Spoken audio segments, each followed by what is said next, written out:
Hi, I'm Mike Papantonio, and this is America's Lawyer.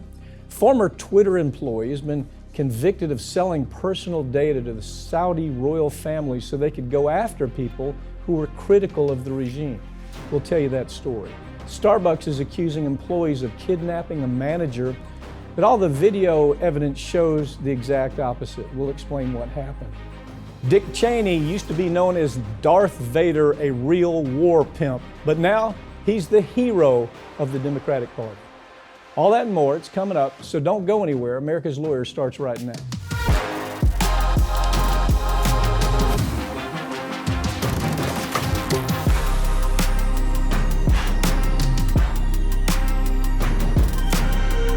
Saudi Arabia has been paying a pair of Twitter employees to hand over personal data of people who are critical of the regime. Ring of Fire's Farron Cousins joins me to talk about what's happening. Farron, we just did a story on the fact that this year Saudi Arabia has already beheaded 120 people, and we know from that report that 37 or somewhere around 37 to 40 were beheaded because of political protest. So Ahmad Abu Amo comes in. He's working for the royal family. Tell viewers what he did. Yeah, he's of course now been convicted by a jury, but he was working at Twitter 2014, 2015, and as part of his job there, he had access to the personal data of people and their accounts. So the Saudi royal family approaches him, along with another individual working at Twitter who was a Saudi citizen, says, "How about we give you some money? We got a lot of people on Twitter that are criticizing our regime over here. So we'll give you $100,000. Here's a $40,000 watch. You give us their personal data so we know who these people are that are saying we're a bunch of bad people running the country." And his defense at trial for the defense lawyer really made this argument. Judge, ladies and gentlemen of the jury, that was just pocket change for Saudi. Literally made that argument. So obviously his partner, we only know one of them. We think there's certainly more. Yeah. But one of them flees. Okay, this guy was released on bail. So what do you think of the chances of him being around? Now, the way I see this is one hell of a lawsuit against Twitter. This is a strong lawsuit. Any people who can tie up the fact that their information was leaked to the Saudi family, I just think it's a killer lawsuit. Well, yeah, and I mean, speaking of killers, as you mentioned, Saudi Arabia beheads people critical of the regime. We talked about that story last week. We have seen it all over the news. Well, not as much as we should, but there is no telling how many of these people that this guy turned in for being critical of Saudi Arabia, how many are still alive? I mean, probably none. Yeah. And probably none of them have heads anymore on their bodies. There's a couple of great documentaries where they showed that the royal family employed just tons of hackers. I mean, we're talking about in the thousands.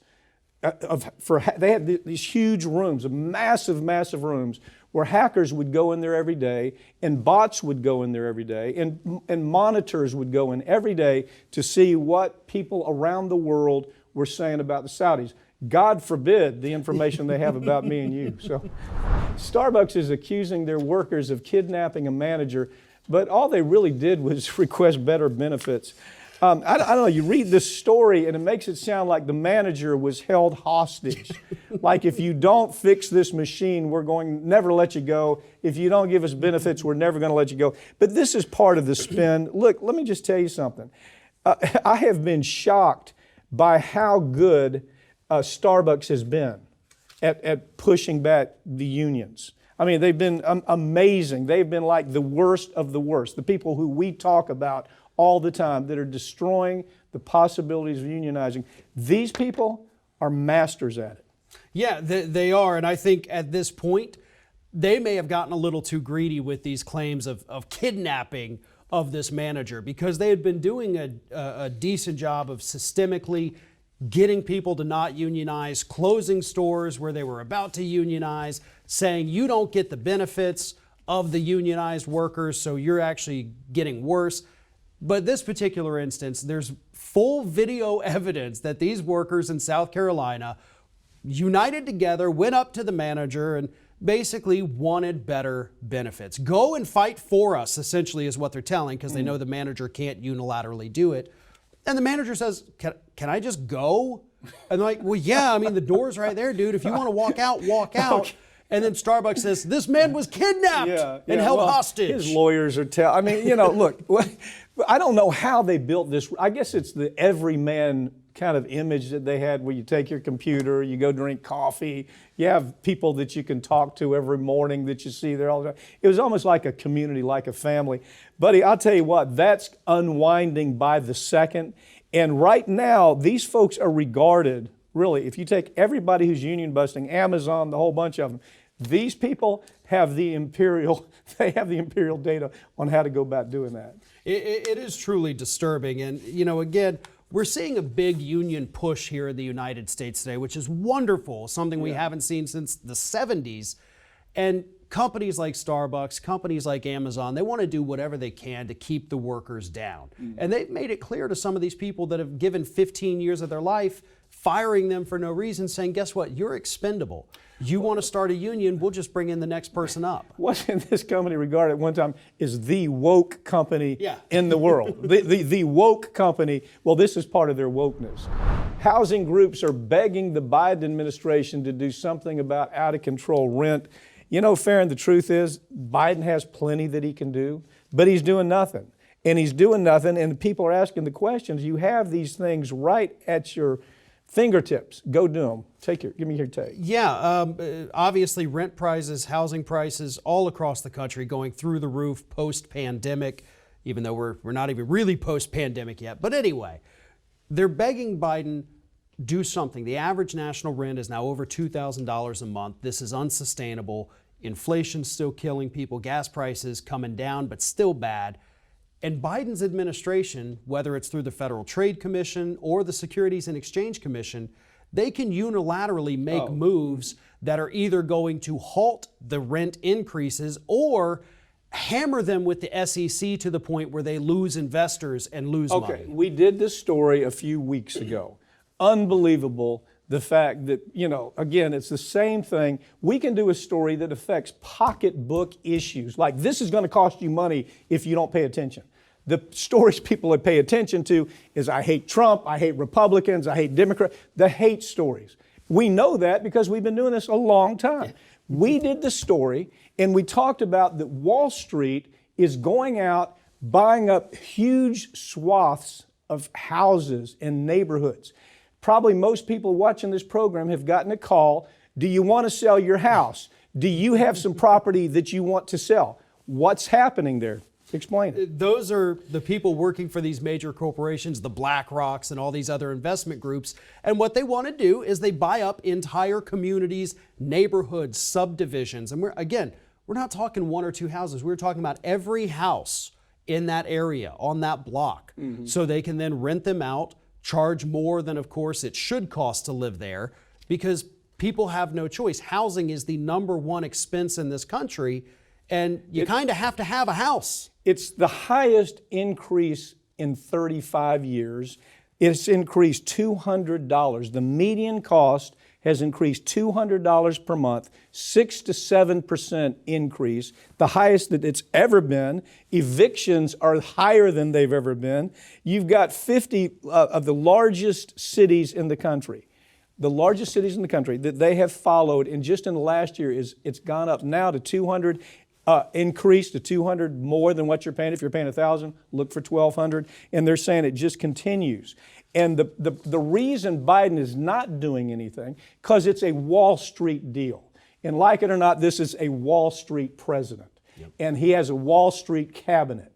And the Wall Streeters are right now trying to buy up as much property as they can to hold renters captive. That's the simple story there, I think. And what's going to end up happening is we're going to end up with a glut in the market. Once they kick people out, price them out of the market, then suddenly these bankers who can't think 2 months into the future are going to realize, oh God, I've got all this property that is worthless because nobody can afford it. It's already happening. It's already parts of the country where that's already happening. Even warmongers like Henry Kissinger are expressing real serious fears about the USA's foreign conflict and what the USA... Now, first of all, this guy's a war criminal. Yeah. There's no way to talk about Henry Kissinger unless you start by saying, yes, he is a war criminal. But he is, I mean, I could go down the list, whether it's the Iran-Contra, whether it's Iraq. He has his ugly hands on all of it. But he says right now, what the Democrats are doing and what the Republicans are doing is they're rattling the sabers to where, in his opinion, we are inches away from a global conflict with China and Russia. And that's why there was so much upheaval about Nancy going to Taiwan. Why are we rattling sabers? Why are there people over there right now? You got a bunch of Republicans, Democrats over there right now rattling sabers with China. Why? Yeah, it makes absolutely no sense. And of course, we're still sending billions of dollars. And yes, Ukraine has to be able to protect itself from Russia, but we will have to hit a point where we look at this firmly and say, what are we doing? Are we escalating war? Are we really going to have to push this to the point where we put boots on the ground? And thankfully, we're not there yet, but we're getting close. Mighty close. But I want to point this out, too, about Kissinger's statement here, because he's not wrong. We're rattling the sabers. That is correct.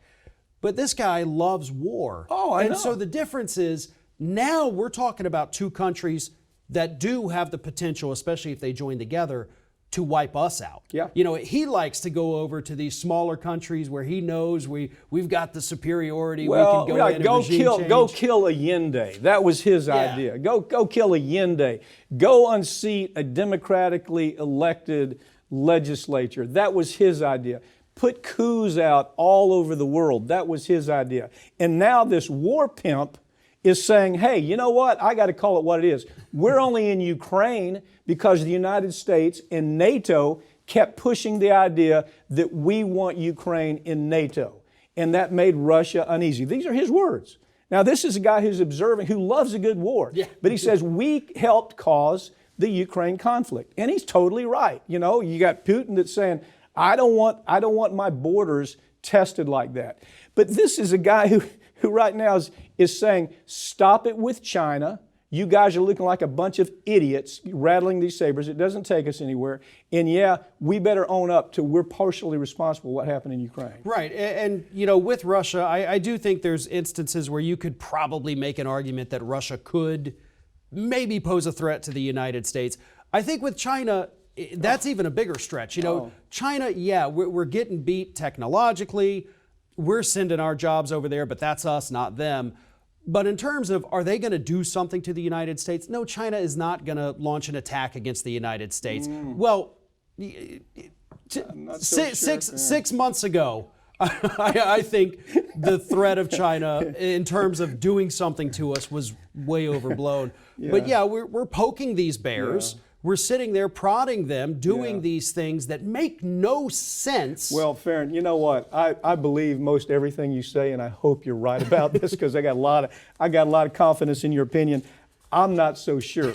And if you want to take a look, go look at the Project for a New American Century. Right. Okay, PNAC. Just take a second and Google that and read that this guy was behind it. He's about expansion, he's about war, and he's saying, you guys have me freaked out right now, Democrats and Republicans. Stop it. Well, he only likes wars that, again, he thinks we're going to be able to go over there, sneak in the middle of the night and win. Yeah. These are two conflicts. If we start something with Russia and China, that's not an overnight weekend type thing. No, it's not. Vice President Kamala Harris's online army is disappearing. Her approval rating is getting worse by the second. Well, there's one thing we know. She's not a candidate for president. I mean, there's just no way. She's in single digits. I mean, this woman is in single digits across most of the issues that she wants to talk about. So pick it up from there. Tell me if I'm wrong. I'm glad to. No, there was a wonderful piece in the Daily Beast that kind of exposed this, what they're called the K-Hive. Yeah. And it is her absolutely toxic online supporters who believe that, kind of like the Trump supporters do, she can do no wrong. Right. She is perfect and flawless, and any criticism against her is racism racist and sexist. Or sexist. Yeah. Misogynist or racist if you talk about her. Pat, you're a racist and a misogynist. Let them say that about me and you. They need to do some little background before they do. But the point is, this woman, look, her staff is leaving in droves. Yeah. Here's this is not me saying this. This is coming from her staff. She's not a hard worker. She's not all that bright. Not my words, her staff's words. Way out of her league. These are words that are attributed to these folks that are saying, this woman is a loser. Let me get as far away as I can because I have a political career, I hope, ahead of me, and this does not involve Kamala Harris. Well, and when we talk about the toxicity of her online supporters, which again is fair game because they always tried to make it about the Bernie bros online. These people are so bad. No, they're nothing compared to these K-Hive folks who will go out there and they'll report people's tweets and get them blocked Really? for the most innocuous and just really simple criticisms. So we're going to be blocked on this?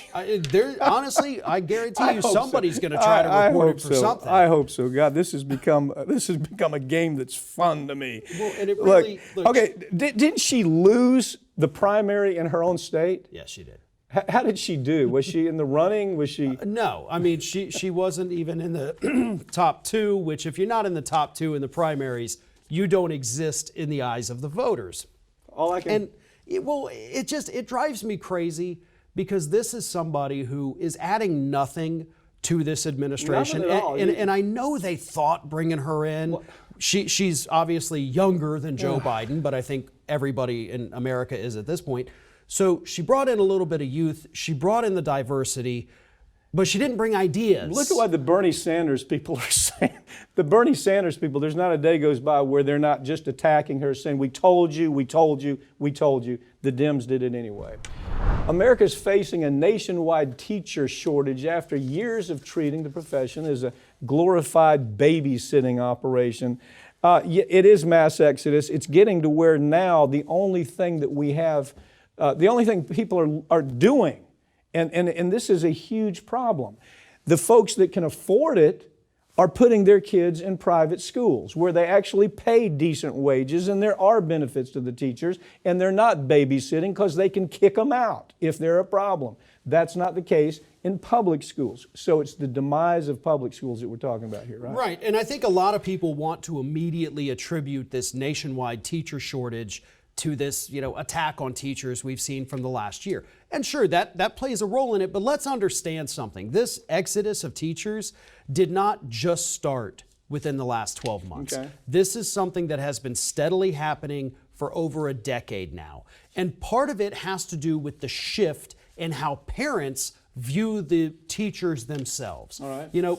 20 years ago, your kid's coming home with bad grades. You get onto the kid, you take away whatever it is, you ground them until their grades come up. Now what happens is that those same parents go marching into that school, file a complaint against the teacher because they gave my kid an F. And this is not fair. This teacher is picking on my poor child. And the parent spends no time at home actually helping them on their homework, spends no time trying to help that kid with ADD or whatever it may be he's suffering from. But they're dropped off. Your wife is a teacher, right? Yep. So they're dropped off in these classes and they say, look, not only you're a babysitter, you're a psychologist, you're a parent, you have to solve this kid's problems, and if you don't, we're going to make it hard on you. Who wants a job like that? Well, really, who in the hell wants a job like that? And the pay is absolutely abysmal, especially here in the state of Florida. Our teachers are paid, I think, $12,000 per year below the national average. A lot of states in the South actually pay well below the national average. And you're talking about individuals who are working 50 to 60 hours per week. Buying their own supplies. I mean, that's part of the story where teachers are having to buy their own supplies. Arizona, good example. Arizona, they cut the available money that was supposed to go to teachers and schools by $100 million. $100 million. And they say to the teacher, do the best you can, right? I personally spend a couple $100 every month sending supplies, not just to my wife's classroom, but some of her other teachers there will email me like, I need a box of paper, which you can order online for $40, but they can't afford it. So I'll buy them a box of paper. I buy them printer cartridges for their printers because the school can't afford to do it. And that's what these teachers are going through. And again, as you said, I know this personally. I deal with this every single day. Yeah. And the attack on teachers right now is bad. But folks, there is a lot more happening than just, you teachers can't do this or that. No, these people have been attacked for decades now, and education is suffering because of it. Come home to roost, hasn't it? Yeah. If you don't have money to send your child to private school, good luck, right? Yeah. Dick Cheney's getting a political makeover for his former critics, all because they don't like Donald Trump. This story, okay, let me put it into perspective. This is a man who was he was actually regarded by all the media as Darth Vader because he was responsible for the big lie that killed 1 million people in Iraq. He drove that train. He created all the subterfuge that allowed us to go into Iraq. And, you know, he controlled the media even.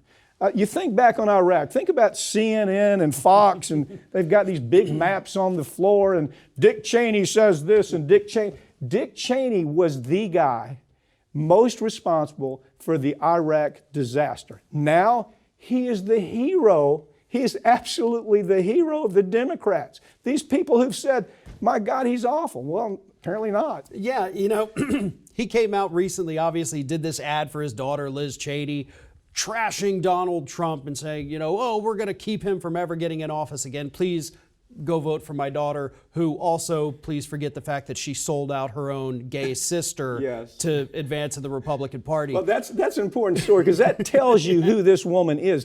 Talk about that a little bit. I want to spend a little time on this story. Yeah, they basically, you know, Dick Cheney has one daughter that is a lesbian, and the rest of the family has kind of just pushed her aside, pretending you don't exist, and consistently voting to take away the rights of their own sister for political gain. And even Dick Cheney's horribleness goes, you know, way further back than Iraq with Iran-Contra. He was in the Nixon administration, and all the while, from Nixon until he left office, his whole idea was, let's expand the power that the president has. If you expand the power of the president, we can pick a war wherever we want. We're not going to have Congress getting in our way. And you know, a Halliburton connection, how many billions and billions and hundreds of billions of dollars did Halliburton make in Iraq? Well, who was in charge of that? Yeah. The Dick.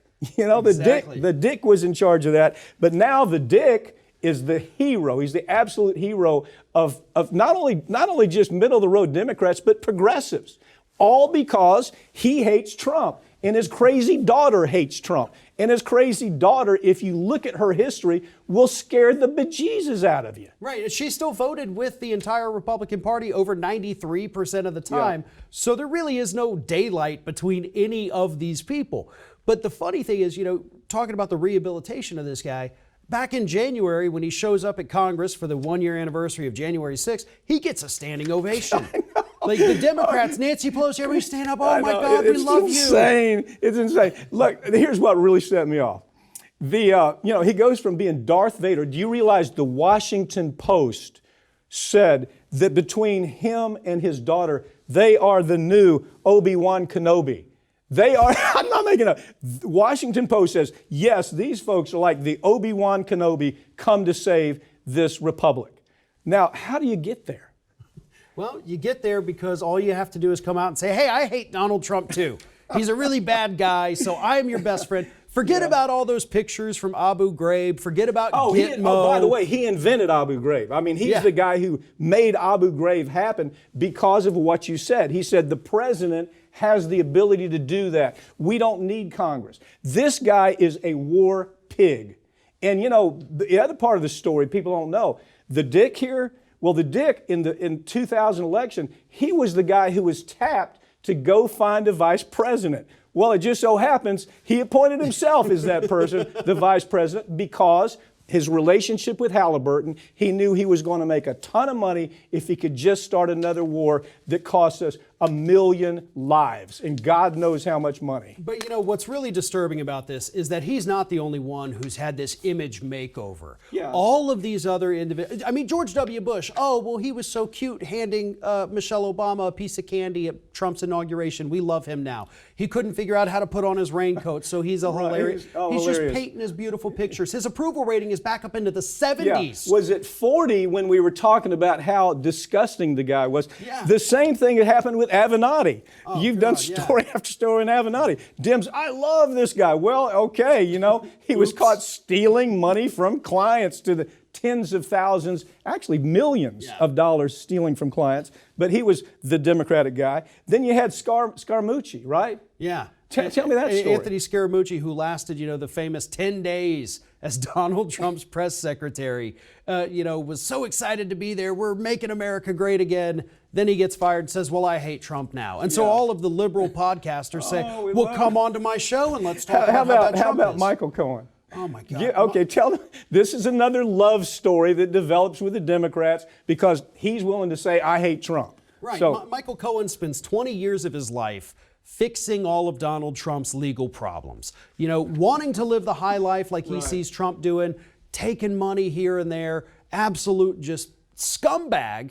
But then he gets busted and now he says, well, I hate Trump too now.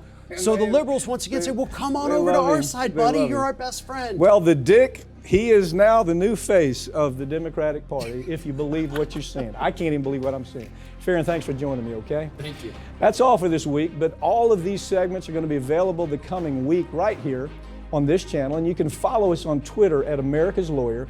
I'm Mike Papantonio, and this has been America's Lawyer, where every week we tell you the stories that corporate media won't tell you because their advertisers won't let them or their political connections don't allow for you. So we're going to see you next week, I hope.